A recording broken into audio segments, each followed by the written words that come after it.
Welcome to the Better India show. It's 2024 and our lives are more connected than ever. Our phones, our laptops, our iPads and tablets, even our appliances are all on the internet, speaking with each other. While of course these bring in a lot of benefits, I think we are now starting to see increasing risks, threats, cyber threats, which have the potential to affect your privacy, your finances, and even your personal safety in many instances. So in today's episode, we're going to delve deep into unraveling cybersecurity, cybercrime, and why it is essential for all of us to be vigilant and aware of this growing threat. We will be going deeper into understanding what the context and the landscape is around this whole area. We're going to talk about solutions that you can proactively implement to protect not only yourself, but also your loved ones, your community members, and also figure out what recourses to take if you have been the victim of cyber threats. So in today's episode, we've got Dr. Pavan Duggal. Dr. Pavan Duggal is one of the top cyber lawyers in the world. He's founded many initiatives in this space. He's a practicing advocate at the Supreme Court of India. He's the founder of the International Commission on Cybersecurity Law. He heads the Artificial Intelligence Law Hub. He heads the Blockchain Law Epicenter, the Cyber Law University, and a host of other things. Thank you so much for being on the show.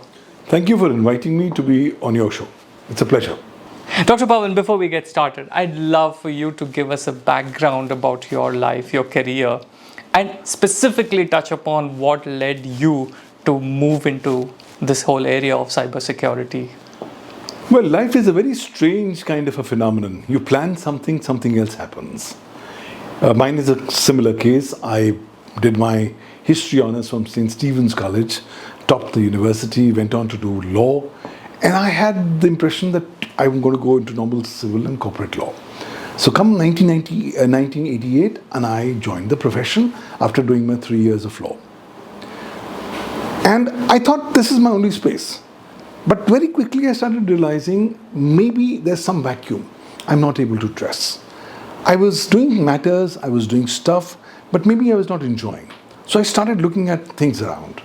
Come early 90s, and some clients came to me, specifically asking me inputs on technology in the law. That was more of software era at that point of time. That got me interested into this space. Then come 1995, when internet got commercially introduced in the country on 15th of August. A few months after that, I came to be introduced to this medium. And I was like flabbergasted. You're completely overwhelmed. And after 2-3 months of madness, you realize that, look, here is a medium that's going to stay on for life. So can we start looking at the legal policy stuff? And that's what got me interested into this space. I started working in this space. Utah was just about becoming the first state in the world to come up with a cyber law way back in 1996. And then I started realizing there was nothing happening in India, so started working with international organizations. The Internet Corporation for Assigned Names and Numbers got to be formed, and I was associated in its early committees and activities. And then, meanwhile, the United Nations General Assembly had passed a resolution asking all member nations to come up with the dedicated national laws. Work started in India, and that's how I got thrust into cyber law. Cyber law came, and this was a growing space, a nascent area. In fact, there was a lot of opposition in my family to do cyber. My father has been a civil corporate lawyer, and he said, hey guys, you're wasting your time. This is just a passing fad. This is going to come and go. I promised him that I will not let my normal practice suffer, but my additional time I want to focus here. So started focusing here, then started working in cyber law. After some time, some cyber crime cases came in. I became the counsel for the complainant in India's first cyber crime conviction way back in 2003. And then cyber security started coming in, and then that's how it began. New emerging technologies came in. So I quickly realized that you are actually riding a running tiger. You cannot afford to get off it. So you will have to constantly keep on looking at newly emerging technologies and the legal and policy nuances. Then came artificial intelligence, blockchain, Internet of Things, metaverse, and now quantum computing. The list goes on. And I think I'm a student of law. I'm still trying to delve and understand the legal, policy, and regulatory nuances that these newly emerging technologies are bringing forward. In fact, this is one space that technology has taught me a very strong lesson, and that's that I'm always going to test you. I'm always going to test your knowledge, so you have to constantly keep on getting updated. So that's one big area, and cyber is an evolving space. Well, in the last more than 2.5 decades, we've got some more stability in terms of consolidation of cyber law as a jurisprudence, but still there's lots happening. और अब तो आजकल ज़माना artificial intelligence का है, with more and more people using artificial intelligence, people are forgetting what they are doing. They are sharing all kinds of information on AI platforms, और बाद में पता लगता है कि बॉस कहीं ना कहीं नुकसान हो गया है. So trying to understand the legal policy nuances of AI specifically in today's context has been one of the big thrust areas. लेकिन साइबर सुरक्षा आज इतनी महत्वपूर्ण हो गई है कि कोई भी आदमी इस पर अपनी आंखें बंद नहीं कर सकता. लिहाजा उस पर आपको तवज्जो देनी होगी. At the same time, you will also have to work as a user on protecting and preserving your cybersecurity. So that's all in a nutshell, a journey. I think I've been a student of law, and for me, every day is a great learning experience.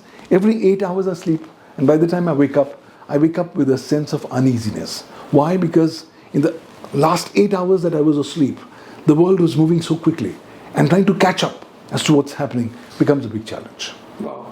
You know, the reason why this is so incredibly inspiring for me, I come from a computer science engineering background, right? So I understand technology, and I've spent a lot of my career in technology. And technology alone changes almost every 6 months, you know, in terms of not only what consumers adopt, but even the way software is implemented, the new set of tools and technology that keep coming out. And for you to be operating in the realm, which is the intersection of technology, law, policy, and cyber threats, I would imagine that's like, 4 times harder than someone just wanting to keep abreast with how technology is kind of shaping up. And you mentioned you're a student of law, but I would say you probably have to be a student of law, but also a student of technology, and also how do you really kind of manage that? Because just keeping up pace with technology changes itself is quite a lot of time and effort. But how do you straddle all these worlds together? It's a very difficult task and a difficult ask as well. Why? Because I believe that, as a lawyer, I need to concentrate on law, but then law and its evolution is dependent on technology. और हर 2 हफ्तों में नई technology आ रही है, तो लिहाजा अगर आप नई टेक्नोलॉजी के साथ अवगत नहीं होंगे तो कहीं ना कहीं पीछे हो जाएंगे. On top of it, you also have to see what's happening globally in terms of how the legal frameworks and jurisprudence is evolving. हम आज पारंपरिक लीगल प्रैक्टिस की बात नहीं कर रहे कि साहब कॉन्स्टिट्यूशन लॉ हो चुका है, टैक्सेशन हो चुका है, it's on for many decades and things are settled. The beauty of this cyber jurisprudence is that it is evolving, and it will still continue to evolve for the next couple of decades. That's why you have to constantly keep on updating yourselves. So I try to do 1 hour in the morning, every morning, before I wake up, after I wake up. 1 hour is dedicated only for writing. So, and that's a habit that I've been doing it for the last about more than 29 years. I write 1 hour in the morning. Earlier one used to physically write, then with computers and voice dictation coming in, that come in. Today, now it's only dictation to the computer, so that at least you are able to crystallize your thoughts. लेकिन उसके साथ साथ अगला घंटा होता है कि साहब सिर्फ आप देखिए दुनिया भर में हुआ क्या है. आपको शायद रेलेवेंट नहीं नजर आएगा कि अमेरिका में क्या नया लॉ बना है, या व्हाट्स हैपनिंग इन यूएस और यूके और whatever, but the fact is आपको देखना है कि साहब वो जो वहाँ हो रहा है उसका ताल्लुक भारतवर्ष के साथ कैसा है, and how you can actually go head and interpret that. And ever since India has now become the most populous nation in the world with 140 crore Indians, I think the focus and the enclosure of global attention has been India. आज हर व्यक्ति भारत के पाई का एक हिस्सा लेना चाहता है. So therefore they want to be very cognizant of how the law and the policy is developing in India, and how it could potentially be impacting their businesses and their operations. So all in said, interesting time, because ये सुहा कर सकते हैं. एक बार आप वकालत में आते हैं, कोर्ट जाते हैं, तब आपका समय आपका नहीं होता. You have to be in the courts, you have to be in and out, and that's the day how it functions. Got it. So, before I go into details of this whole thing, right, could you help define cyber security and cybercrime to our audience, and why is it important for us to be aware of it? Today, a lot of people tend to define or use cybercrime and cybersecurity in almost equally interchangeable terms. But the reality is that these are two different paradigms. When I talk about cybercrime, it basically is referring to any kind of criminal activity done either on the internet or using cyberspace, which is done with a criminal intention, which is having an actus reus, an mens rea, an intention and an act put together. तो पहले तो हम सोचते थे कि cyber crime केवल वही होगा जो इंटरनेट पे होगा. आज साइबर क्राइम की परिभाषा बहुत बदल गई है, इतनी ज़्यादा विकसित हो चुकी है that today cyber crime includes not just crimes in cyberspace but also crimes done using computers, computer systems, computer networks, computer resources, communication devices, as also data and information in the electronic form. तो cyber crime एक बहुत ही गहरा लेकिन बहुत ही grey subject है. लोगों को पता भी नहीं होता कि जो मैं गतिविधि कर रहा हूँ क्या वो साइबर क्राइम है या नहीं. लेकिन बड़ी पुरानी कहावत है that ignorance of law is no excuse in the eyes of law. So therefore, when you are in cyberspace, when you are on the information highway, you will have to be cognizant of the legality or otherwise of your activity. That's on cybercrime. Cyber सुरक्षा की जब मैं बात करता हूँ तब cyber सुरक्षा basically refer करता है कि मेरे कंप्यूटर सिस्टम्स या नेटवर्क्स या मेरे डिवाइसेस की सुरक्षा होनी चाहिए. Basically it's a concept bye means of which you can protect and preserve the security, authenticity and veracity of data residing on your computers, computer systems, computer resources, networks, and prevent unauthorized access, intrusion and unauthorized activities and attacks which are targeted not just on your networks but also on your data. बहुत सारे लोग समझते हैं कि साहब कुछ आक्रमण होगा तभी साइबर सुरक्षा में सेंध लगेगी. ऐसी बात नहीं है. Today you can be sitting with me but in your iPad while you are using it, somebody can actually be unauthorizedly accessing your iPad without your knowledge and just copying data or just being a mute silent spectator. और आज तो ऐसे कई programmes आ गए हैं वो आपके system में आके बैठ जाते हैं और अगले 5-6 महीने बैठे रहते हैं, आपको वॉच करते हैं, देखते हैं आप क्या कर रहे हैं और धीरे धीरे आपकी जो वल्नरेबिलिटीज हैं उसको आइडेंटिफाई करके फोकस करते हैं. So I think it's a constantly evolving stuff but today cyber security becomes crucial for every internet user. Why? I can no longer cry when my phone gets hacked and I say the government is responsible. Sorry.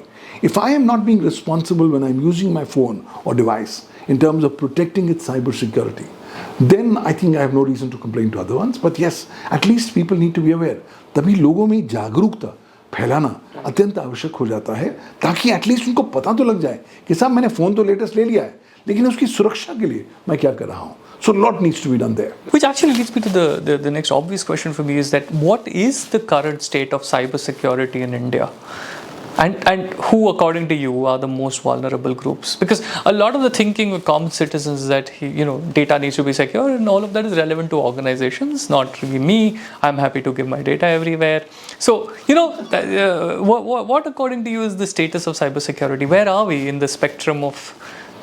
Well, as a nation, we are pretty much behind the curve as far as protection of cybersecurity is concerned. A lot of good work is being done by the government, but then the government cannot be the sole warrior in this war. कहीं ना कहीं लोगों को व्यक्तिगत तौर पर भी अपनी जिम्मेवारी निभानी होगी. And problem is today there are two kinds of revolutions happening in India. ये क्रांति बहुत महत्वपूर्ण है, भारतीय समाज में विद्यमान है, लेकिन शायद हमें उसका आभास नहीं है. First is the Great Indian Vomiting Revolution. Indians are vomiting data about their personal, professional, social lives on the internet without even thinking about the ramifications. तो जब आप डेटा की उल्टी करते हैं वो डेटा कहीं ना कहीं रह जाता है इंटरनेट पर और उसी का दुरुपयोग कर साइबर क्रिमिनल्स और साइबर सुरक्षा में सेंध करने वाले आपके सिस्टम में घुसते हैं. And the second equally important revolution that India is seeing is the Great Indian Recording Revolution. आजकल सब लोग रिकॉर्ड करने की फिराक में हैं, अपने डिवाइस में, अपने फ़ोन पे, अपने कैमरे में हर चीज़ रिकॉर्ड कर रहे हैं without thinking why they are recording it and where they are going to dump with it and what's going to happen pertaining to security of the dump. No wonder these kinds of databases are getting extremely targeted. So people should not only think that cybersecurity is a national issue, it's a societal issue, it's a familial issue, it's also a personal issue. और हमें उसको इतनी तवज्जो देनी पड़ेगी. But please understand that as an economy we are bleeding. Why? Look at the figures. 2023 the world lost more than $6 trillion to cyber security breaches and a big chunk was from India. Come the end of 2024 it is expected that the world should lose more than $8 trillion to cyber security breaches and cyber crime, and a big chunk could also be coming from India. But that's not on. Very quickly, by the end of next year, we should be touching the 10.5 trillion global costs on terms of dollars for cyber security breaches. And the problem is कि हमारे यहाँ reporting नहीं हो रही, तो लोगों को लगता है कि सब ठीक है. हर 11 सेकंड में एक भारतीय कंपनी रैंसमवेयर के आक्रमण का शिकार बनती है. But that's not alone. By the end of 2024, it's expected that by every 9 seconds, one Indian company would be becoming a victim of a ransomware attack. So the reality is that this is a very porous ecosystem. And because India has become the biggest and the most populous nation in the world, every state and non-state actor is concerned about the Indian cyber ecosystem. They want to get more information, they want to get more details. तो आपकी सुरक्षा में सेंध लगाना एक लाजमी सी बात बन जाती है. That's the reason why we find there are increasing attacks. G20 का हमारे यहाँ बहुत ज़बरदस्त सेलिब्रेशन हुआ, और जब वो प्रोग्राम हो रहा था तब प्रत्येक मिनट में करीबन 16 लाख अटैक्स पर मिनट हमारे नेटवर्क्स पर आ रहे थे. तो वो आपको अंदाज़ा दे सकते हैं that how crucial is cyber security.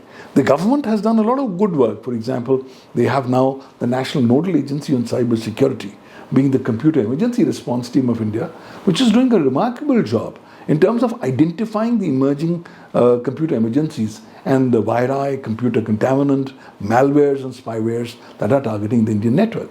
Further, Bharat के पास अपनी भारत के साइबर स्वच्छता केंद्र भी है जो इस तरह के malwares को लड़ने में अपना योगदान दे रहा है.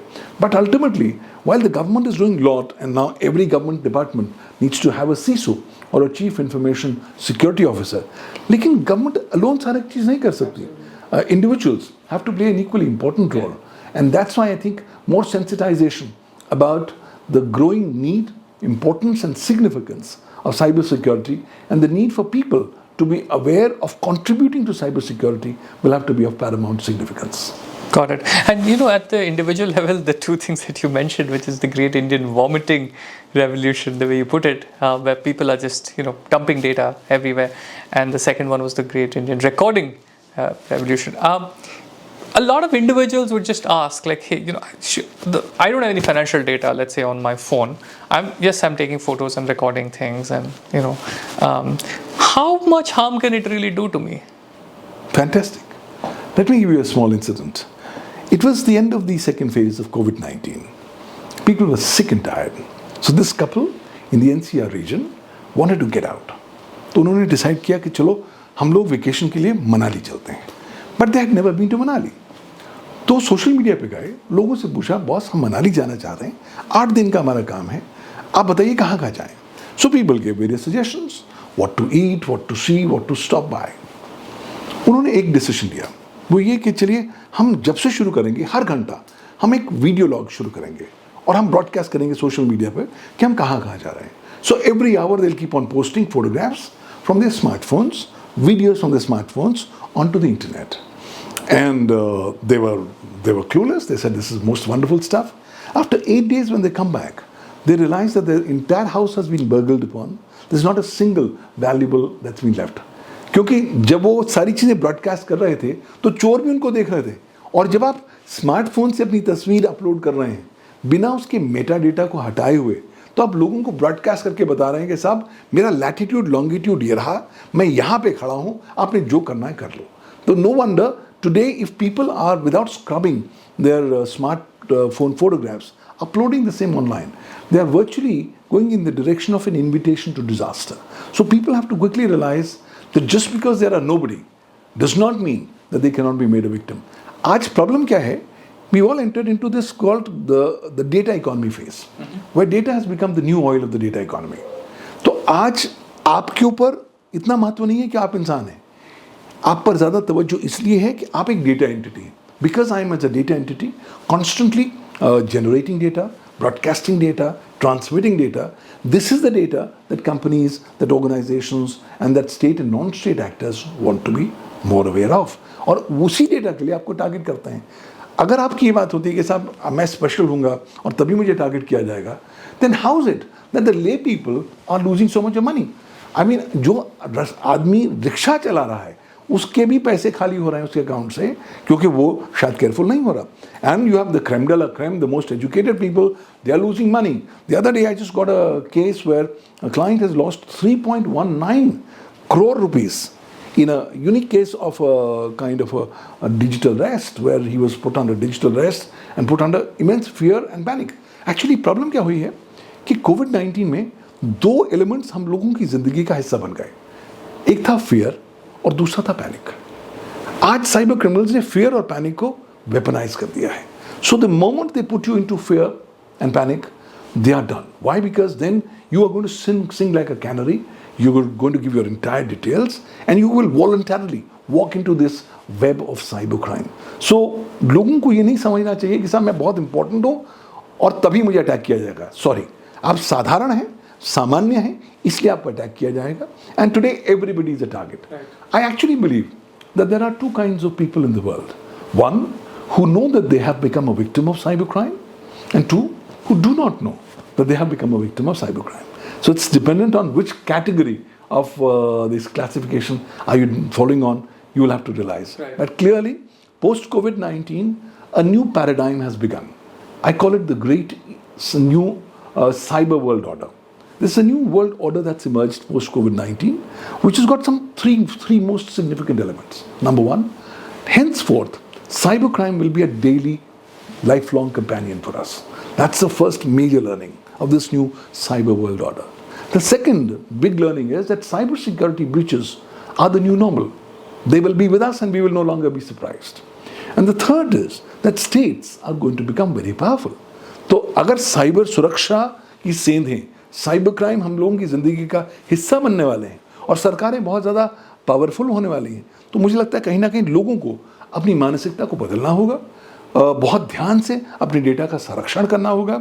And you have to take an additional mile to protect whatever limited privacy that remains with you, because otherwise, once your privacy is gone, then I think it's not ever going to come back. And that's what is going to be a unique feature of this new cyber world order, which has begun to start emerging globally, including in India. Right. In fact, you know, some of the threats are becoming so sophisticated that it's becoming increasingly difficult to identify things as scam versus something being genuine. You know, a couple of weeks ago, I got that now what is an infamous thing, the FedEx scam call, you know, and it was so convincing. The guy calls me and he says, you know, there's a courier under your name. I'm calling from the FedEx office. They have the whole FedEx IVR in the background. And then they tell me that, you know, some contraband stuff has been booked under my name and it has been reported to the police. And so now, you know, if you want, we can connect you with the police. And so he connected with the cop, and, you know, after a few rings, the cop picks up and says, yeah, this is what, you know, I'm calling from this Mumbai police branch, and this is where the problem is. You need to submit your Aadhaar details and so on. Now, when it got to that Aadhaar details is when I kind of sniffed that there could be potentially something wrong. And at least I was able to kind of, you know, cut the call and get online and search if there's something like this others have felt. And I quickly found Twitter threads that people have reported that, you know, they've got these FedEx scam calls. So we were able to avert it. But a lot of people will not be able to avert these kind of sophisticated crimes. So is there a way, like for instance, senior citizens, you know, like if I want to make sure that at least my mother's phone, for instance, is foolproof, or the bank accounts are proof. So even if she does get these calls, there is no way that this can be. Is there a way in which this could be managed for people who otherwise are not internet aware?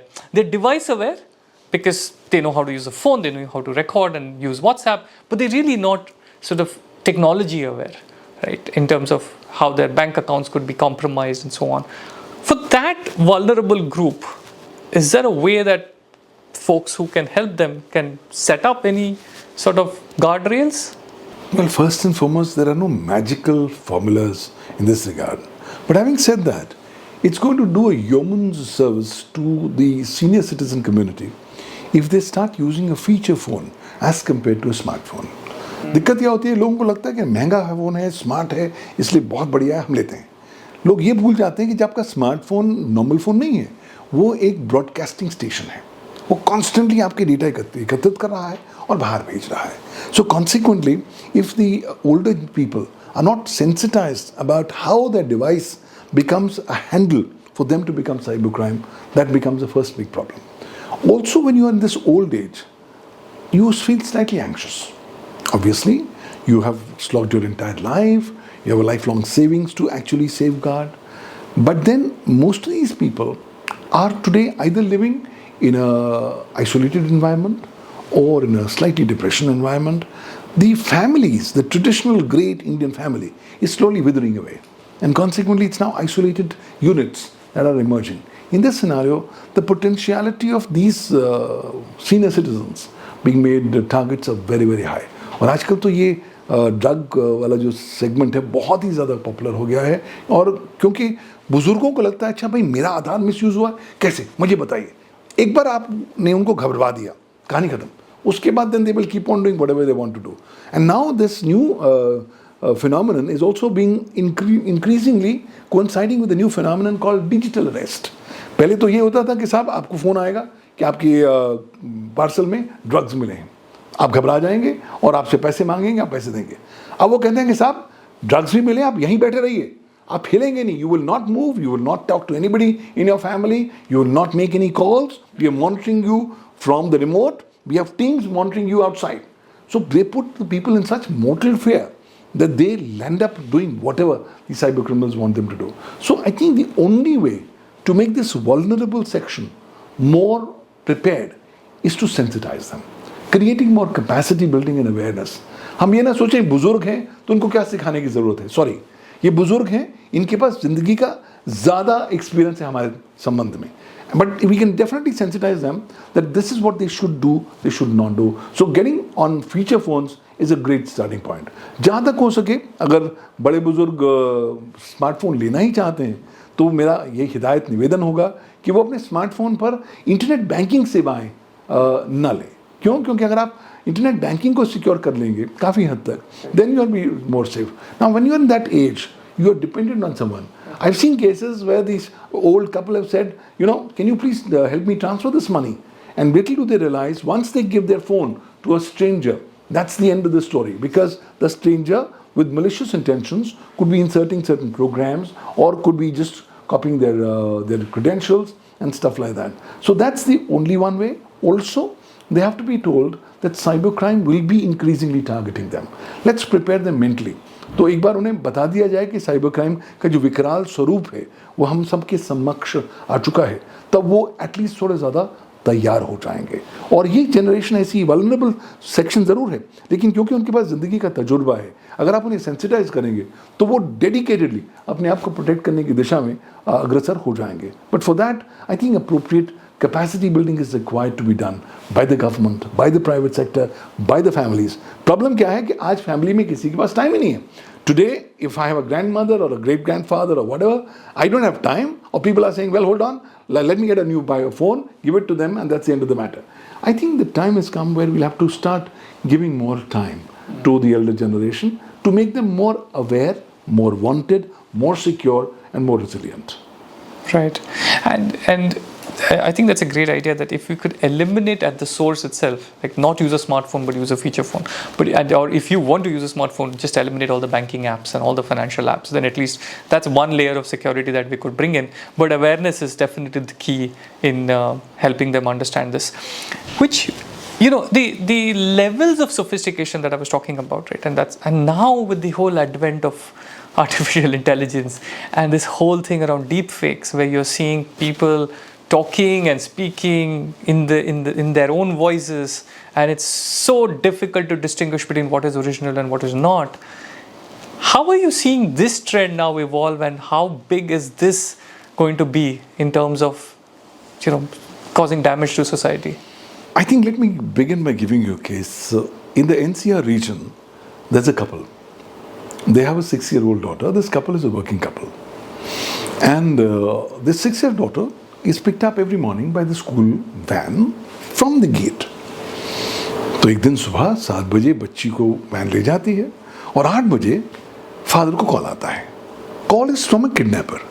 Kidnapper कहता है कि हमने आपकी बच्ची को kidnap कर लिया है, और अगर आप अगले 15 मिनट में 15 लाख रुपए नहीं ट्रांसफ़र करेंगे तो 16वें मिनट पे हम आपकी डॉटर को मार देंगे. Now that is a huge kind of a shock for any father. But the father says, I refuse to believe you. Make me talk to my daughter. They make him talk to his daughter. The daughter is crying, hoarse. Papa, लीजिए मुझे बचाओ, मुझे मारने वाले हैं. She is crying inconsolably. So the father gets convinced.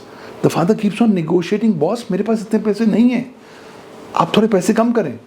But जब 13 minute हो जाते हैं, and the father says, I'm unable to reduce this money, he decides to pay. तो 14वें मिनट में 15 lakhs gets transferred. Then he's made to talk back to the daughter. The daughter says, I'm safe, but पापा मुझे जल्दी से ले जाओ, ये मुझे नुकसान कर देंगे. A location is decided. They jump into the car and husband and wife are rushing to the location. रास्ते में जब वो ड्राइव कर रहे हैं, फादर को लगता है कि यार हमारे साथ हुआ है, किसी और के साथ भी हो सकता है, चलो स्कूल के प्रिंसिपल को कॉल कर देते हैं. So he calls the school principal. School principal says, sir, what are you talking? आपकी बच्ची सुबह से तो हमारे साथ मौजूद है. She has not left the school. Wow. And then they realize that they have become a victim of this new crime which is facilitated by AI, जहाँ पर इन साइबर क्रिमिनल्स ने बच्ची की सिर्फ ऑडियो फाइल्स ली और उस ऑडियो सैंपल्स के बाद माध्यम से उन्होंने ये नए क्लोन्ड AI कॉन्वर्सेशन क्रिएट किया. And that was so perfect that even the real father could not distinguish कि वो अपनी बच्ची की आवाज़ सुन रहा है या AI की क्लोन्ड आवाज़ सुन रहा है. They lost 15 lakhs, they reported, but then there's a big learning. और ये ऐसा नहीं है कि इन्हीं के साथ हो रहा है. आज प्रॉब्लम ये है कि डीप फेक्स का ज़माना है. And you don't have to be a Katrina Kaif या रश्मिका मंदाना कि आपका डीप फेक बनेगा. सॉरी, आजकल हर एक का डीप फेक बनेगा, सबका नंबर आएगा. That's the Byline of a famous OTT serial by the name of Jamtara. I think that really reflects the existing ground reality. There's going to be massive infusion of use of AI for targeting people for cybercrime purposes. And now if you go on to the darknet, which is the deep underbelly of the internet, you realize that there is a new model today. The new model is that you are now able to order cybercrime as a service powered by artificial intelligence. तो ज़माने कैसे बदल गए? Earlier, you would do cybercrime yourselves, then things got more sophisticated, तो आपने किसी को outsource कर दिया, वो cybercrime करेगा.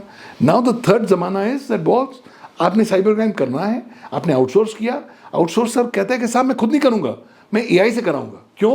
ताकि पुलिस आएगी तो पकड़ ले, ना वो आपको पकड़ पाएगी ना मुझे पकड़ पाएगी. That's now the new paradigm that's happened. So very quickly, all of us have to realize that now this intermingling between AI and cybercrime is going to present hitherto unknown challenges for users at large. And I think the growing dictum that's coming in, let's not believe anything. कहीं ना कहीं वो समय आ गया है कि हमें अपने मस्तिष्क में एक डिस्ट्रस्ट और मिसट्रस्ट की भावना को जागृत करना पड़ेगा. Let's learn to distrust and mistrust any and every information till such time we are not able to independently verify the authenticity or veracity of the same. अब वो ज़माना आ गया है, but then again people have to be made more aware of this, क्योंकि वरना अब deep fakes आ रहे हैं.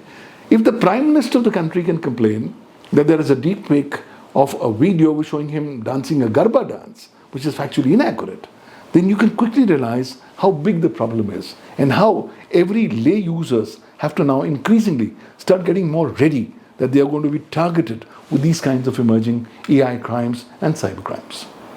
So this is like, this threat is then much larger than what any of us are even thinking about, right? In today's world, the average citizen is not really thinking so much about the fact that cybercrime is actually at his or her doorstep. And the advent of this with AI and deepfakes and all of that means that almost every one of us is vulnerable to this, which means if I have to take recourse, one is of course prevention and all of that, and we'll do awareness, but the fact remains that it's going to be us versus extremely sophisticated weaponry that is being used, to drive all of this cyber crime. How effective are the laws today then, as we have it today, or how effective are the enforcement agencies who we can go to? What is the current state of the government and the legal framework to combat this? Well, India was one of the earliest nations in the world to enact a cyber law. We became the 12th nation in the world to come up with cyber law when India passed and implemented the Information Technology Act 2000 on 17th of October 2000. But this law, while it was a great step forward was primarily only a law for promoting e-commerce and electronic governance. मुझे अभी भी याद है कि उस ज़माने में जब बिल आया और बिल को संसद की पार्लियामेंट की कमेटी के सामने रखा गया तो कमेटी ने कहा साहब ये तो बहुत कॉम्प्लेक्स बिल है, इसमें साइबर क्राइम की तो कवरेज नहीं है, so please add certain cyber crimes. कुछ नई रिकमेंडेशंस आए, so the government amended this IT bill 1999 and that's how the new version called the IT Act 2000 came up. But when the parliament passed this law, they had actually no clue of what they were doing. आज जब हम बैठे हैं तो मैं आपको बता सकता हूँ कि ये IT एक्ट या भारत का जो सूचना प्रौद्योगिकी कानून है वो अगले या पिछले 25 सालों में लगभग इतना महत्वपूर्ण हो गया है कि भारत के 3 सबसे महत्वपूर्ण कानूनों में एक है. Why? Because in India everything to do with electronic format is covered under the IT Act. So in India, if you use computers, computer systems, computer networks, computer resources, communication devices, as also data and information in the electronic form, you get covered. So India का एकमात्र digital law है. तो आप समझ लीजिए कि भारतवर्ष में जो आदमी इलेक्ट्रॉनिक फॉर्मेट इस्तेमाल करता है वो उस कानून के अधीन आ जाता है. So that's where the law is. But the problem is this law is what we actually came up in the year 2000. 8 साल गुजर गए, फिर बॉम्बे अटैक्स हुए, मुंबई आक्रमण हुए और उसके तत्पश्चात 30 दिनों में हम लोगों ने इस लॉ को अमेंड कर दिया IT अमेंडमेंट एक्ट 2008 के बाद. From 2008 till now 2024 we have not been able to amend this law. So while it continues to be the mother legislation, it's not completely very effective. Why? Technology has constantly keep on changing. In the year 2008 we added certain new cyber crimes under the IT law. For example, हम लोगों ने cyber terrorism को add किया, identity theft को add किया, cheating by personation by using of computer resource को add किया, child pornography को ऐड किया.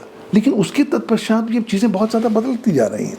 सो we find that today this law is not at all very adequate to deal with emerging challenges. Also, this law does not deal with issues pertaining to artificial intelligence or its misuse at all. So the time has come for us to realize that this law will have to be amended. But the beauty is that this law not only came on its own, it also amended various laws, including the Indian Penal Code and the Indian Evidence Act. Now, the government of India has now come up with 3 new criminal laws, which are going to come into effect in July 2024, and that will have a huge component of coverage of cyber elements. But as of now, when we talk, it's still the IT Act. It's not completely adequate.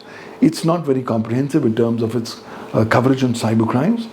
और अगर आपको लगता है कि IT act आपके लिए जादू की चप्पी है या जादू की छड़ी है तो आप गलत समझते हैं, क्योंकि उसका दायरा काफ़ी सीमित है और वो उभरते हुए जो साइबर क्राइम्स हैं उनको पूरी तरीके से कवर करने में असक्षम है. On top of it, you have to realize that the government has been constantly, through secondary legislation, trying to fill up those voids and gaps. For example, in the year 2011, the government came up with the IT Rules 2011, which stipulated various parameters of cyber security that have to be fulfilled by service providers. Then we came up with the IT Rules 2021, which have now stipulated new added parameters of due diligence, both for intermediaries and service providers. Meanwhile, while all this was happening, the Aadhaar Act came to be passed in 2016. The Aadhaar Amendment Act came to be passed and implemented in 2019. And on 11th of August 2023, the Government of India, or the Parliament, passed a new law called the Digital Personal Data Protection Act 2023. और ये कानून हालांकि बन तो गया है लेकिन लागू नहीं हुआ, लेकिन भारत के इतिहास में एक अपने अग्रणी योगदान देने वाला है, क्योंकि वो पहली बार भारतवर्ष में डेटा संरक्षण के संदर्भ में लोगों की जिम्मेवारियों को, ड्यूटियों को परिभाषित कर रहा है. और साथ ही साथ इस कानून में एक ऐसी चीज़ आ गई है जो अभी तक भारत के इतिहास में नहीं आई थी. Under this law, people don't comply with this law, you can be fined up to beginning from 50 crore rupees fine, and this can go up to 250 crore rupees fine. यानी कि अगर आपके पास कोई छुट्टा चेंज है तो मिनिमम चेंज आपको 50 करोड़ देना पड़ेगा फाइन, और मैक्सिमम ज़्यादा चेंज है तो 250 करोड़ देना पड़ेगा. किसको देंगे? सरकार को देंगे. क्यों? This money is going to go into the consolidated fund of India. So I think this is going to be heralding a new chapter in terms of trying to protect the personal data of users. Problem क्या आती है कि India में लोगों को लगता है कि डेटा प्रोटेक्शन लॉ तो है नहीं कि आपका डेटा उठाऊं कुछ भी करूं. आज जब मैं कोई सिम कार्ड लेने जाता हूं या एक डुप्लीकेट सिम कार्ड लेने जाता हूँ, वो कहते हैं भाई आधार की कॉपी रख दो, फोटो कॉपी रख दो. Now I have no choices. I give them that. Little do I realize that when I give this Aadhaar photocopy to this vendor, he gives me my SIM card.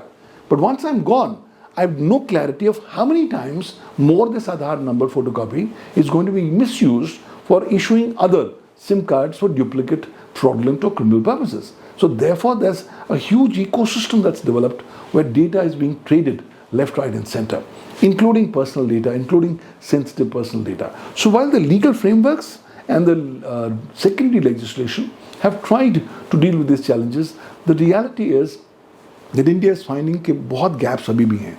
For example, आज की तारीख में भी भारत में cyber सुरक्षा को निपटने के लिए कोई dedicated कानून नहीं है. Similarly, India doesn't have any dedicated law on artificial intelligence or its regulation yet.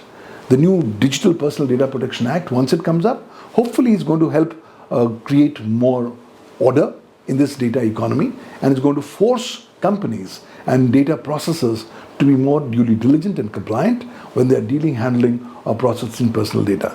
But जहाँ ये कानून का दायरा तो काफ़ी बढ़ रहा है और सरकार भी अपना विशिष्ट योगदान दे रही है, बट उससे भी प्रॉब्लम क्या है कि टेक्नोलॉजी बहुत तेज रफ्तार से आगे बढ़ रही है. Technology is not waiting. Cyber criminals are not waiting. Earlier we used to think of one Jamtara. एक जामतारा होता था, हम कहते साहब वही साइबर क्राइम कैपिटल है. अब क्या हो गया है, अब जामतारा छोटा हो गया है, नू बड़ा हो गया है, जो हरियाणा में है. और अब तो कोविड-19 के बाद there is a new phenomenon that's coming. I call it the cottage industrialisation of cyber crime. In India, cyber crime has become a cottage industry. छोटे छोटे दूर दराज के इलाकों में, ग्रामीण क्षेत्रों में, सेमी अर्बन एरियाज में लोगों को समझ लिया कि साहब आज अगर कोई चीज़ आपको ज़्यादा पैसे दे सकती है तो वो साइबर क्राइम है. और लोगों को लगता है कि चलिए साइबर क्राइम में हम फंसे भी जाएंगे, केस भी हो जाएगा तो कोई बात नहीं. कन्विक्शन रेट तो भारत में बहुत कम है. You will actually be surprised that the actual cyber crime conviction ratio and rate in the country is less than 1%. सो अगर 100 मुकदमे दर्ज होते हैं तो लेस देन 1 मुकदमे में आपको सजा मिलती है. So that's what is actually coming to the bigger issue of what we need to do for enforcement. While there is a need for coming up with new laws, there is a much bigger need for effectively enforcing the existing provisions of law. Otherwise, we are going to begin to start seeing this massive mushrooming of cyber crimes. But the problem is, यहाँ पर electronic evidence की बुलाई जाती है. हमारे यहाँ system होता है proven system of justice, which means that the prosecution must prove the crime against the accused in order to get him convicted. For that, electronic evidence becomes very important, and that's one very weak area where the law enforcement agencies are not often able to protect and even collect the relevant electronic evidence in a proper manner. And now the Supreme Court has said you will have to be very stringent in following the conditions of Section 65B of the Evidence Act. So while it's a work in progress, while India requires more laws, I distinctly believe that the existing laws can be used in a more innovative and indigenous manner so as to try to cover these emerging cyber crimes and AI crimes, but simultaneously supplementing these laws will also be an urgent priority for the nation as we move forward. So if I find myself to be a victim of a cyber crime attack, I've lost money or my identity is gone, what should I do next? When earlier people used to become victims of cybercrime, they would often prefer to choose to be remaining quiet. लोगों को डर था, मैं cyber crime का शिकार होने की बात करूंगा तो लोग मुझे खिल्ली उड़ाएंगे, हंसी उड़ाएंगे. But now that area is passing. Now the reality is almost everybody is becoming a victim of cybercrime.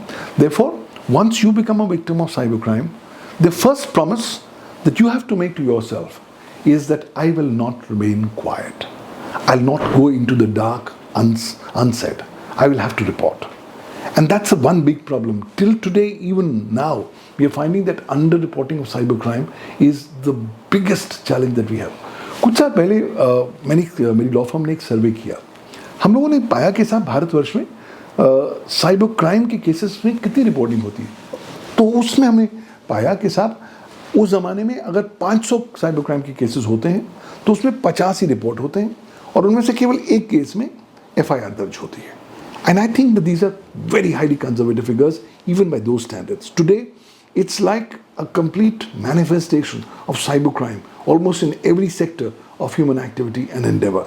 And therefore, I think we will have to consciously start getting ready to know what should we do. तो अगला सवाल, अगर मैं इस victim बनता हूं तो मैं क्या करूं?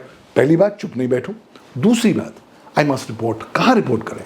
Now for that, the government has now provided you two major alternatives. The first is, the moment you become a victim of cybercrime, you must remember and dial one helpline. This is the National Cybercrime Helpline number 1930. 1930. तुरंत जब पता लगे आप cyber crime हुआ है, अब तुरंत इस नंबर को कॉल करें. A majority of times cyber crimes happens that they are more interested in getting your money. आपके पैसे खाली करने हैं, अकाउंट से पैसे चुराने हैं. The moment आपको रियलाइज होता है, आप 1930 पे कॉल करें. Why? Because 1930 gets actually manned by police and the law enforcement agencies. They have tied up with all the banks. तो आपने कॉल किया कि साहब मेरे अकाउंट में 90,000 की ट्रांजैक्शन हुई है, वो तुरंत देखेंगे, बैंक के साथ टाइप करेंगे, पूछेंगे कि बैंकिंग चैनल में कितने, बैंकिंग पाइपलाइन में कितना पैसा है. If there's some still money left, they will freeze the money and the money will come back to you. Wow, okay. So that's a big step forward, and they have actually been able to get hundreds of crores of money frozen and back to the ultimate victims. So that's a big step that you must do. Immediate step. Immediate. Find yourself being a victim, you've lost money, just call 193. 1930, that's your topmost priority. The second priority is, after you've called 1930, go to a national cybercrime reporting portal. The government has created a new portal called cybercrime.gov.in. ये एक independent website है. आप जाइए, portal पर जाएंगे, आप जाके register कर सकते हैं, और उसके बाद वहाँ पर ड्रॉप डाउन मेन्यूज़ हैं, उसके माध्यम से आप रिपोर्ट कर सकते हैं. ब्यूटी ये है that once you report, you get generated a Government of India acknowledgement number, which is issued by the Ministry of Home Affairs. तो आपके पास सरकारी सबूत हो जाता है कि साहब आपने रिपोर्ट किया है. एक बार रिपोर्ट होता है, बट बिकॉज हमारे यहाँ पुलिसिंग स्टेट सब्जेक्ट है, it ultimately trickles down to the concerned police stations, and then subsequently in appropriate matters FIRs is registered. So two things, 1930 cybercrime.gov.in, ये तुरंत आपने करना है. And then third thing is that if you find that money has gone out of your bank, you must immediately write to the bank. Problem क्या होती है कि लोग तुरंत जब अटैक होता है उन पर, वो तुरंत गूगल पर जाते हैं और नंबर ढूंढते हैं, और जो पहला नंबर आता है उसको कॉल करते हैं, without realizing that the first number is itself being actually fielded by unscrupulous elements. And then they become the victim of the second cybercrime, because they think they are talking to the bank, effectively talking to the second gang of cyber criminals. Wow, so it's that deeply embedded. It's deeply embedded, and therefore people have to be told only to go to the official websites of the concerned banks and write in writing by email. Problem क्या होती है, अधिकांश लोग phone पे call करके, मैं customer care call कर रहा हूँ, नंबर ले रहा हूँ.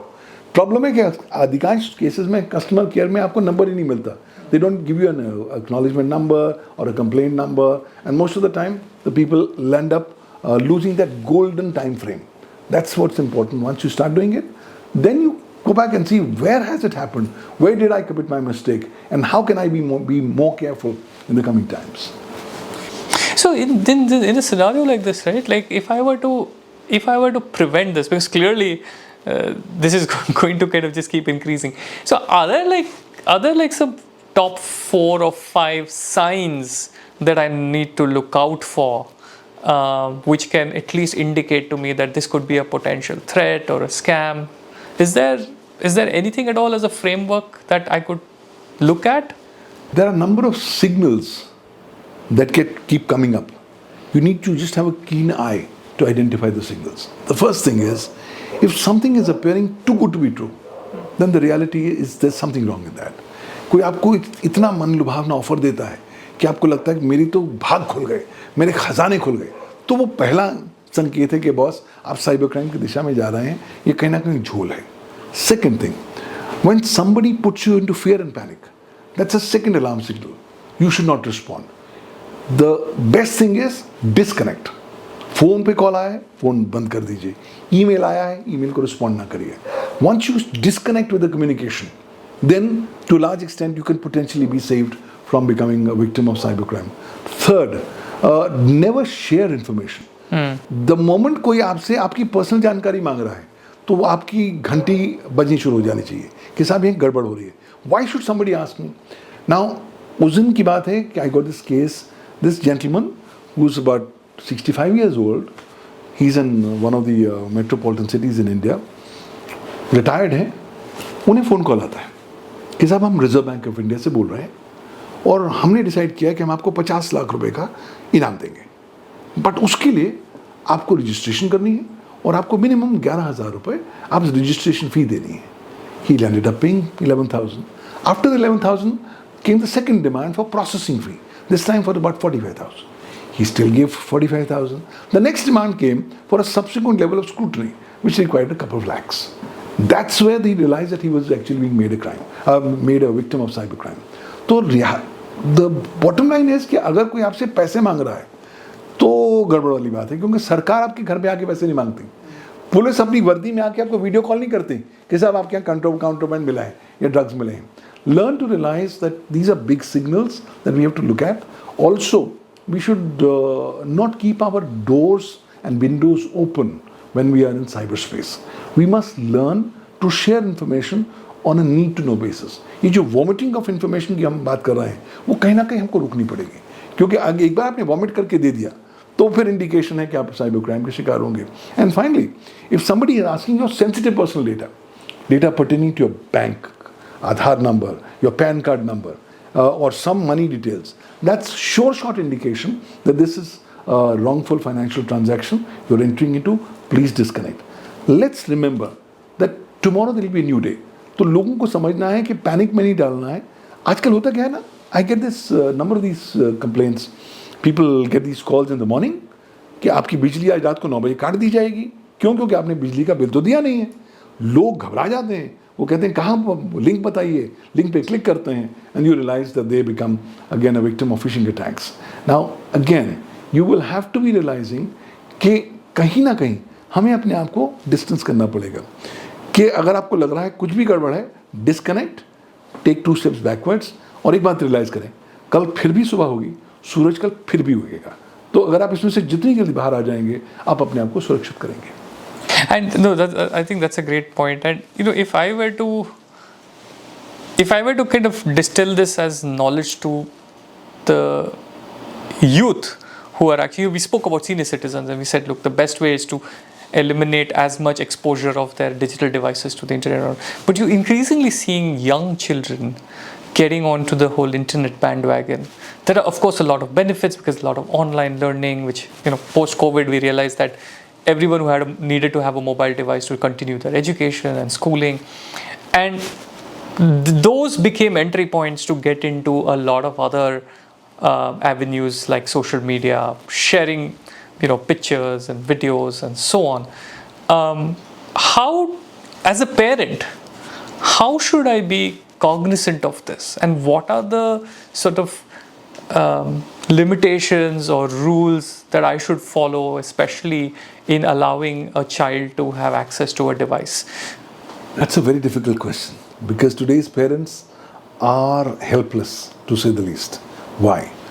First and foremost, parents don't have time today. So they think the best way to get rid of their kids is to give them a device, and that's the end of the matter, and then they get busy. Little do they realize that when they're the Instagrams of the world or the cyber waves of the world, they are getting lost. You are actually putting these children into this huge cauldron of water of sharks. And if you don't tell them how to be preventing themselves from getting attacked from sharks, they are bound to be attacked. So the internet is a bad place. There are all kinds of elements out there. And I think as parents, we need to first realize that we have to talk to our children as not parents, but as children. अगर हम अपना हुकूमत चलाएंगे तो बच्चे खिलाफत करेंगे. बेहतर है उन्हें दोस्त की तरफ समझाने की कोशिश करें. And the best way is open up a conversation. हमारे क्लाइंट आए, उन्होंने कहा कि साहब ऐसा है, मैं अपने बच्चों के साथ ना इंश्योर करता हूँ कि साहब हमारे यहाँ ना इंटरनेट फ्री वीकेंड होगा. मैंने कहा उसका क्या मतलब है? उन्होंने कहा साहब ऐसा है, सैटरडे और संडे 2 दिन हम सारे डिवाइसेस घर के लॉकर में बंद कर देते हैं. We don't allow any access to the internet so that at least the kids can come back to seeing what is live, talk at things beyond what's cyberspace. So I think an internet-free weekend becomes a great starting point for families. Also, sensitizing children that they don't need to share all their information becomes a huge challenge. The problem is youth today are venturing into these new websites, portals without reading through their terms and conditions and privacy policy. और एक बार आपने सारी अपनी details in platforms पर दे दिए तो फिर आपका जो आपकी निजता है वो आजीवन के लिए लुप्त हो जाती है. So somewhere down the line, as parents, we have a responsibility to make these guys understand, hey guys, please remember there's a life beyond today. Tomorrow, whatever you're doing today on your social media platforms will potentially be coming up and being used against you. हमारे यहाँ तो एक बहुत important case हो गया. You know, there's this boy who just finished class 12th and during his class 12th after examination, free time था, तो उसने 24 घंटे डिसाइड किया कि हम सिर्फ इंटरनेट पर जाएंगे और अनाप शनाप चीज़ें करेंगे. He did everything that he wanted to do and then he applied for his first year admission in a very prestigious college. And when he went for an interview, he was asked questions कि आपके social media account में आपने ये बोला था, जिसमें आपने बोला था कि साहब लड़कियों को ऐसे छेड़ा जाना चाहिए, आप थोड़ा बताएंगे कि लड़कियों को कैसे छेड़ सकते हैं.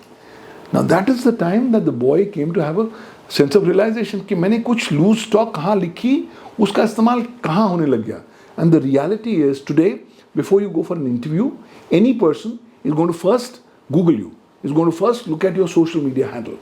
And there's a case of a company who decided to pick up a vice president for one of their operations. Got various candidates, picked up one guy. And they asked him, come after 4 days to join. In between these 4 days, दफ्तर में किसी ने जाके top management को बोला कि sir आप उन्हें अपॉइंट तो कर रहे हैं, उसके सोशल मीडिया प्रोफाइल पर देखिए कि साहब वो किस तरह से गे राइट्स की बातें कर रहा है और ऐसी बातें कर रहा है जो आपकी छवि के साथ मैच नहीं करते. The company took a very serious note and decided to say, hold on, we will defer the appointment. And consequently, the appointment didn't happen. So people, specifically youth, have to realize that what I'm actually uploading online could have an impact upon my future, upon the way how my business prospects, my societal prospects, even my marriage prospects potentially could be impacted. और अब तो problem ये आ गई ना, अब now you have this AI cloning exercises where trying to get a morphed or a deep fake of any person in an unsuitable or in a private position or a private posture is very, very easy. Or morphing your picture on the body of a nude medium model is like a child's play.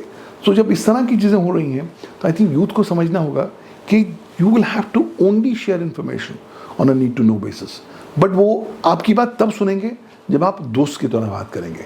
अगर आप माँ बाप की तरह बात करेंगे तो बिल्कुल नहीं सुनेंगे. वो माँ बाप की तरह आपसे बात भी नहीं करेंगे. They'll only talk to their peer group, and the peer group pressure is so phenomenal and humongous today that most of the time these guys tend to crawl and trying to crack under the said pressure. Therefore, again, more collaboration, more sensitization, more friendliness could be a better approach, and telling the students or the youngsters, hey guys, today the next biggest challenge that you're going to face is cyberbullying. Please be careful. And in case you get cyberbullied, let us know. Problem तो ये है कि अधिकांश युवा लोग आज cyber bullying के शिकार हो जाते हैं, लेकिन ना तो अपने माँ बाप को बताते हैं, ना अपने परिवारजन या मित्रगण को बताते हैं. तो होता क्या है कि कहीं ना कहीं उनकी पर्सनैलिटी पर एक बहुत इम्पैक्ट आना शुरू हो जाता है. So I think it's a holistic everybody's contribution that has to be done. In fact, I wanted to dwell a little deeper into this whole cyberbullying thing, because that, especially amongst youth, is starting to see this trend happen. The physical bullying that used to happen in schools and all of that has at least other witnesses, and there's a lot of evidence and all of that. But in cyberbullying, it's just you versus the internet. In cases of that, if a child is a victim of cyberbullying, what should they do?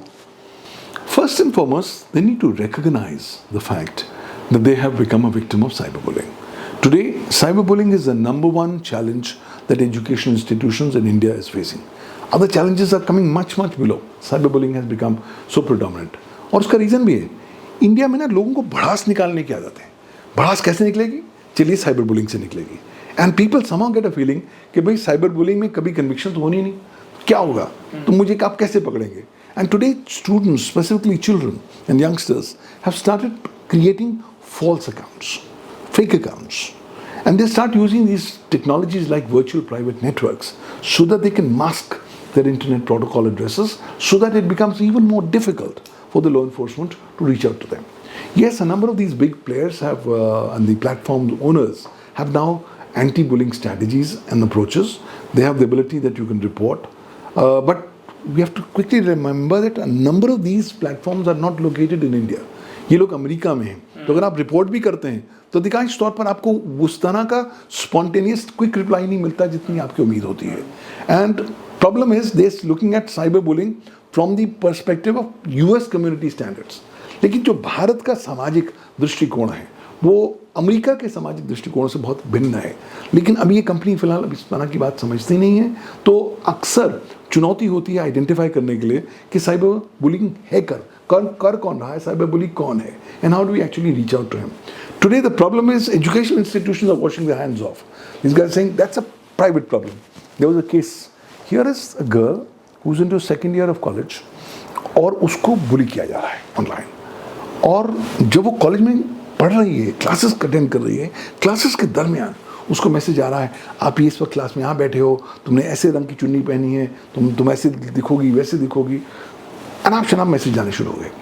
She went to the principal and complaint कि sir देखिए मैं यहाँ बैठी हूँ, मैं class के दरमियान मुझे बुली किया जा रहा है, please take action.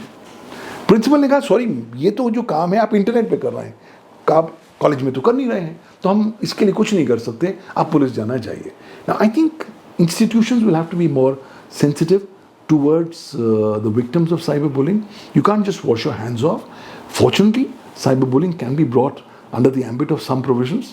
The problem is हमारे पास cyberbullying को कवर करने के लिए डायरेक्ट लॉ नहीं है, लेकिन फिर भी हमारे पास कुछ ऐसे प्रोविजंस हैं भारतीय दंड संहिता में, सूचना प्रौद्योगिकी कानून में, जिसके तहत हम साइबर बुलिंग को हम अलग अलग सेक्शंस के दायरे में ला सकते हैं. But then people need to be encouraged, they need to be more alive towards reporting. And finally, I think police and law enforcement agencies need to be more sensitive.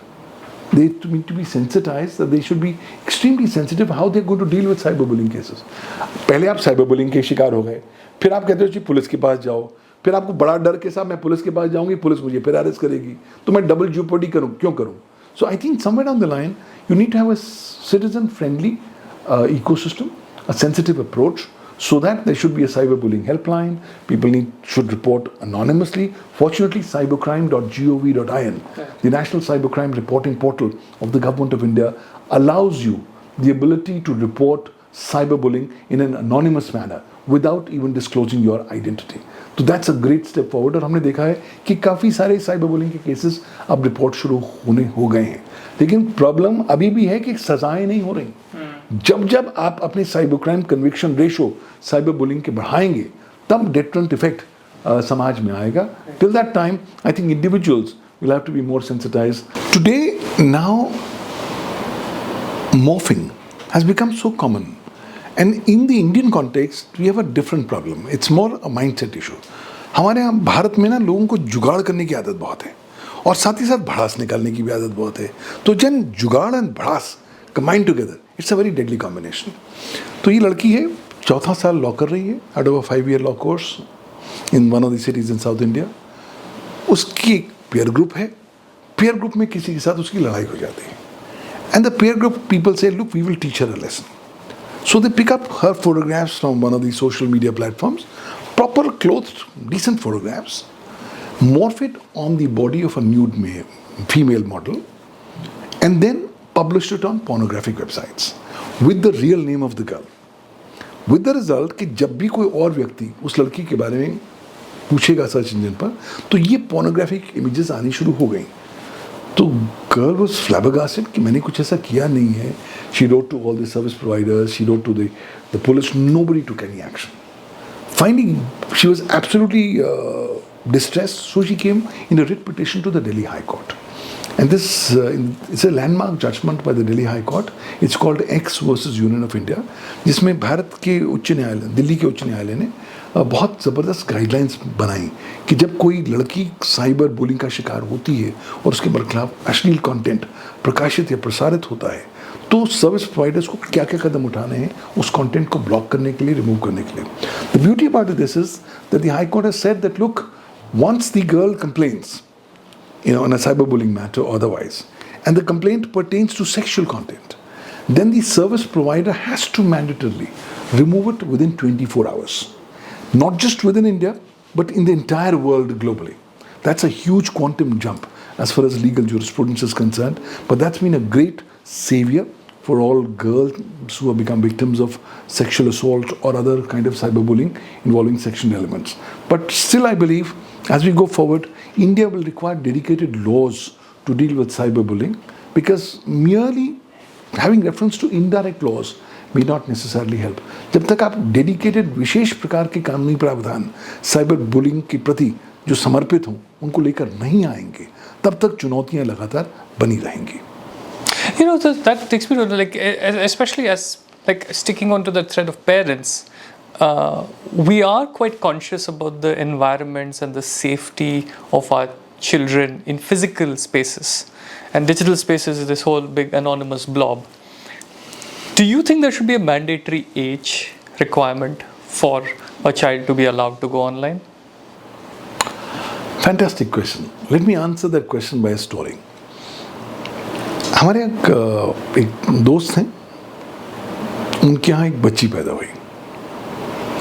When the girl was but 4 months old, the parents decided to give her a toy. क्या toy था? iPad mini connected to the internet. By the time वो बच्ची 6 महीने की थी, she was more proficient at dealing with iPad mini than her parents. It's a different matter altogether कि वो जिंदगी में पहला शब्द 21 महीने बाद बोली, लेकिन उसके दरमियान वो इंटरनेट पर पूरी तरीके से मुखातिब हो चुकी थी. Now that tells you the huge challenges of putting this new generation into this device ecosystem without adequate safeguard. I think the need is very, very massive, that you will have to start protecting the children. Should there be a minimum age? Ideally there should be, but is anybody listening? Nobody. आज parents काम कर रहे हैं, वो busy हैं, चलो छोटे बच्चे को फ़ोन दे दो. आज पोजीशन इतनी ज़्यादा ख़राब हो गई है कि बच्चे खाना नहीं खाते कि जब तक मुझे फ़ोन नहीं देंगे मैं खाना नहीं खाऊंगा. Now if that's the way you're getting them indoctrinated and intoxicated to this technology, you are obviously not in the right direction. I believe there has to be certain minimum standards. And also when you are putting your children onto the internet ecosystem, you must at least sensitize them on at least ensuring that they are relatively protected. आप बच्चों को भेड़ियों के सामने तो नहीं रख देंगे ना कहीं उन्हें बताएंगे कि साहब अगर इस तरह की चुनौतियां आएंगी आप कैसे डील करेंगे. उसके लिए अगेन सेंसिटाइजेशन की ज़रूरत है. That's the reason I've been telling the government of India that you will have to start inculcating cyber security and cyber law education as part of school curriculum, and now AI education as part of school curriculum from the first standard onwards. कुछ साल पहले UGC कहती साहब अगर आप under graduate में आएंगे तब आप साइबर सिक्योरिटी के बारे में आपको पढ़ाएंगे, कोर्सेज देंगे. वो ज़माना चला गया. Today when you're giving these devices at that level, you will have to start making them more prepared. And that's the message that I give in a number of my courses. I run this platform called cyberlawuniversity.com, where I run 37 courses online. And these courses over the last 5 years have been done by more than 31,000 professionals and students from 174 countries speaking 52 national languages. But these figures are only telling us one thing. There's a need for massive capacity building. और खास तौर पर बच्चों को आपको capacity ज़्यादा बनानी है, उन्हें सक्षम करना है कि एटलीस्ट वो चुनौतियों को समझें और समन्वय और सामंजस्य स्थापित करें चुनौतियों का और सॉल्यूशंस का भी. We will have to make our children more sensitive towards solution oriented mental mindset and approach so that they can at least find out appropriate solutions to the practical, technical and other challenges that they are going to face in cyberspace as a paradigm. Right. And that kind of, especially because kids are given devices and we have these ubiquitous apps, and especially in India, apps like WhatsApp, Instagram, everything that's basically connecting people with each other. While those are obvious in-your-face sort of applications, there are a whole lot of games which, while of course you can play multiplayer and online, but they enable communication between players. And we've been reading instances where the child was innocuously on a game, playing a game, but then conversation started with the opponent or a co-player, and that kind of led to a whole lot of cyberbullying and all of that. So are there like specific apps that you think ideally you should restrict access to, for both, for a child of course, and even for an average citizen who wants to be a little more, I think, alert and let's say conservative in not giving out everything out there? There's a big old dictum which says it's better to be safe than sorry. So in the context of internet, it becomes even more relevant that you should be extremely picky and choosy on what apps you are going to put on your mobile phone. लोगों को लगता है कि smartphone है तो सुविधा होनी चाहिए, सुविधा है तो फिर उसके आगे वो डेटा के बारे में समझते नहीं, अपनी निजता को उतना ज़्यादा महत्व नहीं देते. But the reality is you will have to put far more premium to your privacy and to your data as compared to convenience. And to your attention. Your attention is what they are all vying for, right? Therefore, first things first. The first way now criminals want to target you is your data, and number two is your money. So therefore, try avoid having as many kinds of financial apps on your systems or on your devices. Why? Till such time you've not read the terms and conditions of privacy policy. और problem ये है कि अधिकांश भारतवासी इस financial apps के ना तो टर्म्स पढ़ते हैं ना ही उसकी प्राइवेसी पॉलिसी पर ध्यान देते हैं. सो अगर आपने पढ़ के फिर डिसाइड किया है कि साहब ये ऐप लेना है तब तो सही है, आपने एक कैलकुलेटेड रिस्क लिया है, लेकिन बिना पढ़े आप ऐप को डाउनलोड कर रहे हैं और रख रहे हैं, वो खतरे से खाली नहीं हो सकता. Second thing is apart from banking devices, I think we should be very very consciously careful, stingy in giving permissions to apps. Bharatvarsh में क्या होता है कि लोगों को ऐप डाउनलोड करना है, फलां डाउनलोड कर चुका है, उसने डाउनलोड कर दिया है, तो वो जो परमिशंस मांगते हैं हम सब दे देते हैं बिना पढ़े लिखे. And that's one big problem area for Indians per se. Now, I'll give you an example. If you're on Android और आपने अपने Android फ़ोन के ऊपर टॉर्च ऐप डाउनलोड करनी है, तो जब टॉर्च ऐप को डाउनलोड करते हैं तो आपसे परमिशन मांगती है कि आप मुझे अपने कॉन्टैक्ट्स की परमिशन दीजिए. अब आप अपने आप से सवाल पूछिए कि टॉर्च को आपके ऐप से क्या मतलब है, आपके डेटा से क्या मतलब है. लेकिन इसलिए मतलब है क्योंकि वो उस डेटा को मोनेटाइज करना चाहते हैं. So you must be very stingy, कंजूस होने चाहिए आप जब आप इस तरह की परमिशंस दें. Always remember, give only those minimum permissions which are necessary for fulfilling the minimum functions of the app and its intending objectives. That's one. Number three, it's always going to be a great idea not to put your personal photographs on your devices. Why? Because you don't know which app of yours is accessing which photograph, which data of yours and getting it transmitted. Number four, let's learn to realize that whenever we are using a smartphone, if we have to talk something confidential or secret, then it's always a great idea to put the smartphone outside the room. Or if you don't want to put it outside the room, at least try to put it 3 meters away from you so that its audibility level goes, or range gets relatively less. In addition, it's always a good idea to cover the camera of your smartphone by a small band-aid, a small tape. Okay. Why? You can take it off when you want to take a picture. Because there have been recent cases, surveys which have told us that one particular category, very prominent category of smartphone has been now found to be operating in such a manner that its camera is capturing pictures every 5 seconds of what it's seeing. And they were able to do that finding a photo-centric camera or stuff like that. So let's learn to be more careful of devices, applications, and the companies behind those applications. Because let's ask us a fundamental question. हमें क्या खास बात है कि हमें world class सेवाएं मुफ्त में क्यों दी जा रही हैं? भाई इसलिए दी जा रही हैं क्योंकि आपका डेटा इस्तेमाल करके आप ही के बरखिलाफ इस्तेमाल किया जाएगा, उसको मोनेटाइज किया जाएगा. So the quicker we start realising that the free lunch सेवा should not be the preferred approach, the better it's going to be. Why? It's better to pay some small amount of money but get more secure services.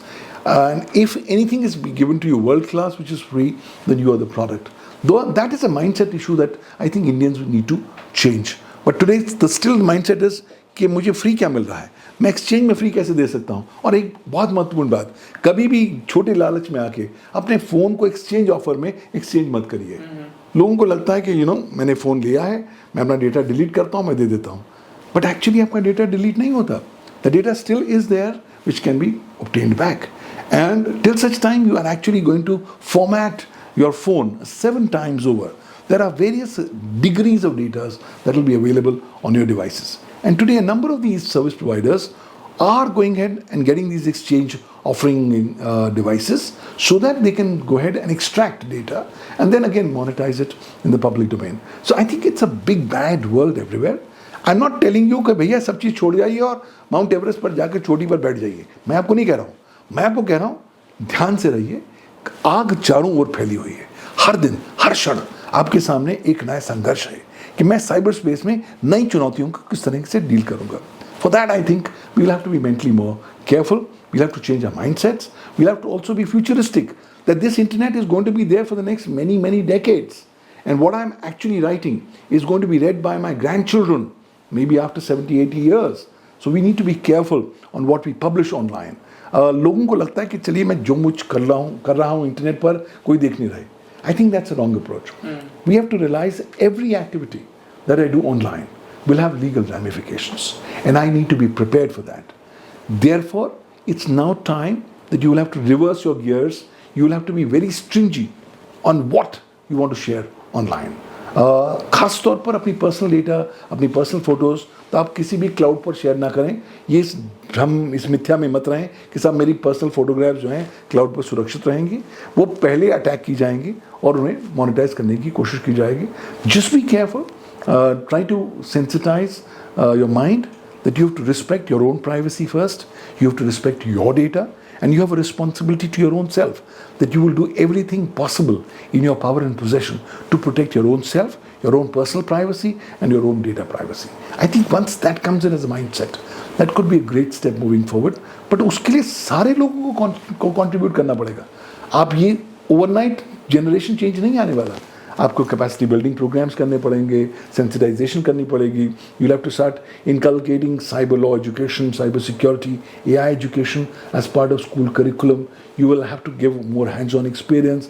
Companies, specifically service providers, will now have to come up with more campaigns for sensitizing people about the ill effects of using the internet. And finally, क्या कोई सोच रहा है कि मैं 24 घंटे ये जो लाइट देख रहा हूँ, ब्लू लाइट अपने डिवाइसेस पर, उसका नकारात्मक प्रभाव मेरे मस्तिष्क पर, मेरे स्वास्थ्य पर क्या पड़ने वाला है?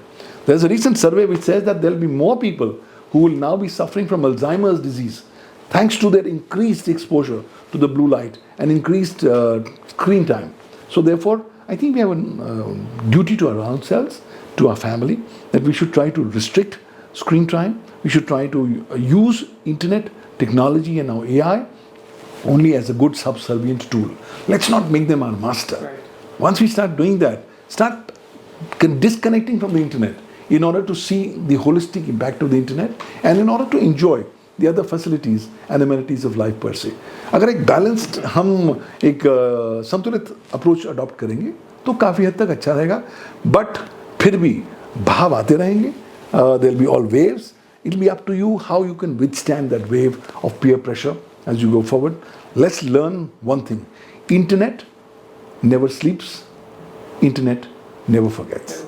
So please remember that whenever you're doing anything. तभी मैं कहता हूँ कि अगली बार कुछ भी आप इंटरनेट पे करने वाले हैं, आंखें बंद करिए और अपने आप 10 मेंटली गिनिए. उन 10 जब आप गिनती कर रहे हैं, अपने आप से पूछिए जो मैं प्रकाशित कर रहा हूँ उससे मुझे या किसी और को नुकसान तो नहीं होने वाला. अगर उसका जवाब हाँ है तो प्रकाशन रोक दीजिए. बट अगर आपको लगता है कि चीज़ें सेफ हैं, please go ahead. But then again it's personal care, personal hygiene in cyberspace, which is going to be our saviors in the coming times. And while we've been talking about individuals and how we kind of safeguard, I actually see a lot of people sharing their Aadhaar card and their PAN card. Ki, license renew karana hai. Here's my PAN card, and it goes on, these chat message apps. And the answer to that is, hey, this is encrypted, so it's safe. How safe is that? Because you're basically giving away all your IDs to this app. Is it justifiable to say that because it's encrypted, it's safe? Well, we as users must be discernible as to what is being told to us versus what's being written in the terms and conditions and privacy policy. The reason is very clear. Company आज इतने ज़बरदस्त marketing campaigns करती हैं, आपके मानसिक जो संतुलन को कहीं ना कहीं कलर करने का प्रयास करती हैं. So if you are believing the ad campaign, it's your problem. It's not the company's problem. Please learn the terms and conditions. Even if you have to go for an encrypted app, ये तो पता कर लीजिए कि encryption कितनी है, semi है, पूरी है, कहाँ से इंक्रिप्शन शुरू हो रही है, कहाँ तक खत्म हो रही है. आप क्योंकि आपने कोई एड कैंपेन देख लिया, आपने लगा कि बहुत सुरक्षित है, आप उस पर रिलाई करेंगे, is a bad approach. Plus make sure that in case if you are using an encrypted app, please use an app which encrypts right from the beginning till the very end. That's going to give you some kind of a safety. But then also please read through customer reviews of what others are saying about that app and whether the app is hackable or are they able to share data with governmental entities. Because now अब बहुत सारी national issues आ रहे हैं. Countries are exerting their national cyber sovereignty. And in national interest, countries are asking data from these encrypted service providers. Please give us that. Let me give you the example of Australia. Australia has now come up with an anti-encryption law which is mandating that every entity which is using encryption in Australia will have to give the back-end keys, private keys, to the government so that the government can have an access to what's happening behind the so-called cover or the cloud of encryption per se. So I think with these kind of mindsets, you'll have to be very careful in your choosy approach towards choosing encrypted apps. Otherwise, the chances are that you could think that you are encrypted, but actually you are not. And under this so-called mistaken notion, you could potentially commit certain kind of oversights or mistakes which can cost you dearly in the times to come. Got it. And is in terms of relatively more secure app, if you were to recommend, what would be the app that you would use for communication? Well, I think there are all kinds of apps are available. It's really dependent on what's your specific requirements. But if I was to look at all the apps of encryption today, then if I look at the top place as of now, as per experts globally, is going to an app called Signal, which is pretty much kind of fully encrypted app. Other apps are providing you different layers and even partial levels of encryption. So depending on what your requirements are, you can go and pick and choose any particular app. But then this is the position as of today. Please remember, technology is moving very rapidly. जो आज सुरक्षित है, वो कल सुरक्षित नहीं था, और आने वाले कल में भी सुरक्षित नहीं होने वाला. So life is a constant moving process. So is cyber security. What was cyber secure yesterday is not cyber secure today. What is cyber secure today will not be cyber secure tomorrow. So we will have to be constantly be on the lookout on how new tools are evolving and pick up those tools which help us fulfill our respective visions and perspectives. And as a business owner, because like you mentioned, cybersecurity, the state of cybersecurity in India is really, really low. As a business owner, how should I start thinking about my data and my security? If you are a business owner in India, I want you to tighten your belts. Why? Because the days of honeymoon are over. क्यों? क्योंकि अगर आप भारत में business चलाते हैं और आपके business में इस्तेमाल होते हैं computers, computer systems, computer networks, computer resources, phones या कम्युनिकेशन डिवाइसेस या डेटा और इंफॉर्मेशन इलेक्ट्रॉनिक फॉर्म में, तब आपको कुछ मैंडेटरी कंप्लायंसेस वर्तमान कानून में करने पड़ेंगे. कौन से हैं कानून? भारत का इंफॉर्मेशन टेक्नोलॉजी एक्ट और अब एक नया कानून digital personal data protection act 2023. So as a business owner, I'll have to make sure that as a business owner, I'm an intermediary, so I must do my documented due diligence, which is required under Section 79(2)(c) of the Information Technology Act 2000. As a business owner, मुझे अभी भी समझना है कि साहब अब मैं अंधाधुंध होकर लोगों का डेटा एकत्रित नहीं कर सकता. अब नए कानून में मुझे पहले हाथ जोड़ के उन्हें एक नोटिस देना पड़ेगा. सर, मैं ये नोटिस आपको दे रहा हूँ, आपका ये डेटा एकत्रित करना चाहता हूँ, कृपया अनुमति दीजिए. Only if the concerned data principal gives you that particular consent, are you allowed to go ahead and pick up the data and process the same. If you don't follow this law, there's a problem. लोग कहते हैं कि बस India में जुगाड़ है, हम सब कुछ कर लेंगे. मेरा लिमिटेड एक्सपीरियंस इस फील्ड में कहता है कि साहब साइबर में जुगाड़ नहीं चलता. क्योंकि जब आप जुगाड़ बनाएंगे तब आप झूठे इलेक्ट्रॉनिक रिकॉर्ड्स बनाएंगे. वो इलेक्ट्रॉनिक फोर्जरी में आ जाता है, उसमें 7 साल की सजा आपकी वेट कर रही है सेक्शन 468 इंडियन पीनल कोड में. सो जुगाड़ doesn't really work in cyber. So for a business owner, I would actually encourage him or her to go ahead and please do your compliances as intermediaries under the Information Technology Act. Please do your compliances under the forthcoming new Digital Personal Data Protection Law. You don't do the compliances, be prepared for 2 consequences. Number 1, a jail time, which could be beginning from 3 years to life imprisonment.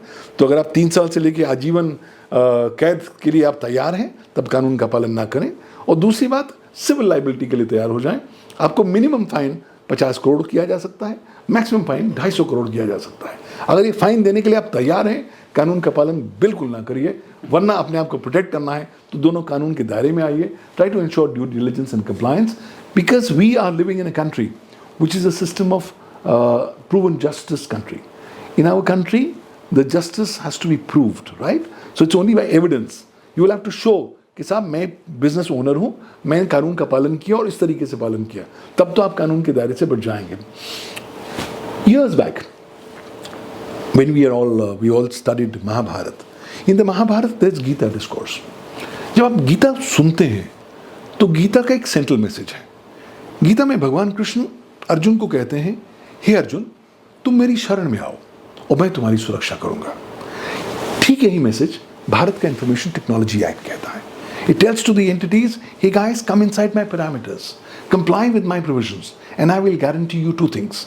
You can't be sent to jail. You can't be forced to pay 1 rupee damages by way of compensation. This is thanks to the statutory exemption to legal liability that's been provided to all intermediaries and service providers under the Indian law. तो मैं business owners को कहूँगा, साहब कानून के दायरे में आइए, उसका पालन करिए और जहाँ तक हो सके एडवेंचरिज्म को छोड़ दीजिए, क्योंकि अब आपको नहीं पता कि अगले किस मोड़ पर आप पर कहाँ मुकदमा होने वाला है, कहाँ कंप्लेंट आने वाली है, और फिर एक बार आप मुकदमे या कंप्लेंट में फंस गए तो कई साल लग जाएंगे, आपका धंधा नेगेटिव इम्पैक्ट हो सकता है. Ensure proactive compliance, try to be on the right side of the law and keep on doing your business. That's the central message of the existing law today. Well, I didn't anticipate that, in a cybersecurity conversation we will have a Bhagavad Gita being brought in. But on that note, thank you so much, Dr. Pavan, for this incredible, insightful discussion. I already have a list of a few apps that I'm going to go disconnect from post this conversation. And really thank you for the fight that you have put on against cybercrime and then strengthening our cybersecurity, the regulations and the rules, and helping move this movement forward.